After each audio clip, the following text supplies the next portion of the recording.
সিমি কিচেনে সবাইকে নমস্কার জানাই, সবাইকে শুভ সকাল জানাই। আজকে কী করে কী পদ্ধতিতে মাছটা রান্না করবো তোমরা ভিডিওটা দেখতে থাকো।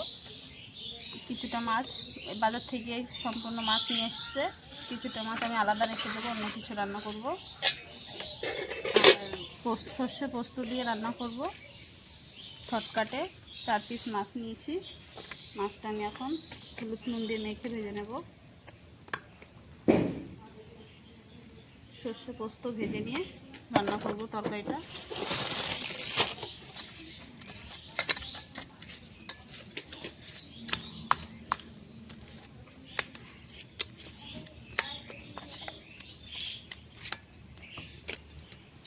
মাছটা মাখা হয়ে গেছে, এখন সর্ষে পোস্তটা ভেজে নেব। শুকনো খোলাতে সর্ষে পোস্তটা আমি ভেজে নেব।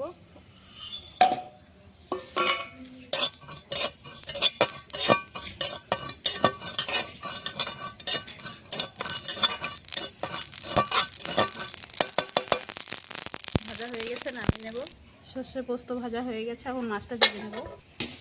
মাছ ভাজার জন্য কড়াইতে সর্ষের তেল দিয়ে দিচ্ছি। তেলটা গরম হয়ে গেছে, মেখে রাখা মাছগুলো ভেজে নেব।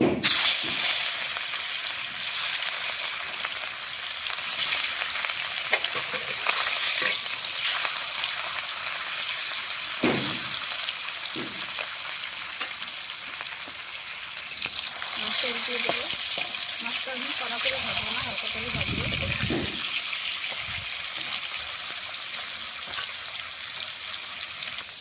মাছটা ভাজা হয়ে গেছে, আমি মাছটা সাইডে রেখে দিয়েছি। ফোড়ন দিয়ে দেবো এই তেলে শুকনো লঙ্কা, কালো জিরে।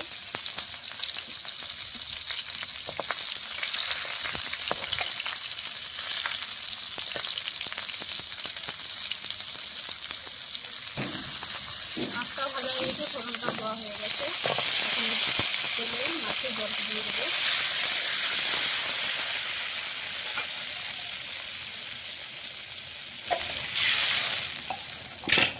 দিয়ে দেবো কুচানো কাঁচা লঙ্কা। এখন শুকনো খোলাতে পোস্তটা আর সর্ষেটা বেটে নেব।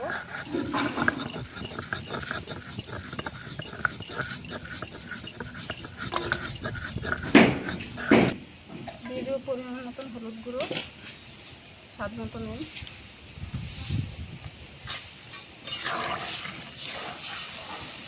ভালো করে ফুটে উঠলে পোস্ত আর সর্ষে বাটাটা দিয়ে দেবো। মশলা গুঁড়োটা হয়ে গেছে।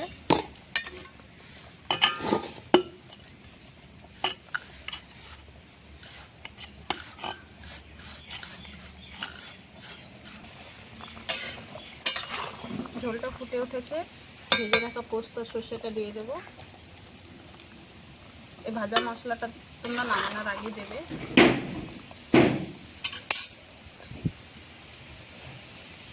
তরকারিটা হয়ে গেছে, আমি এখন নামিয়ে নেব। ধনেপাতা কুচনো দিয়ে দেবো ধনেপাতা।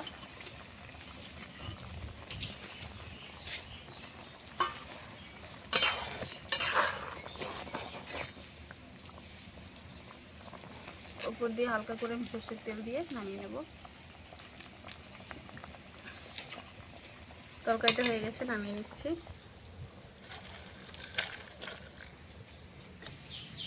তরকারিটা হয়ে গেছে, সর্ষে পোস্ত ভেজে নিয়ে গুঁড়ো করে দিয়েছি। এইভাবে তোমরা রান্না করে খেয়ে দেখবে, কম সময়ের মধ্যে ভালো লাগবে গরম ভাতের সঙ্গে।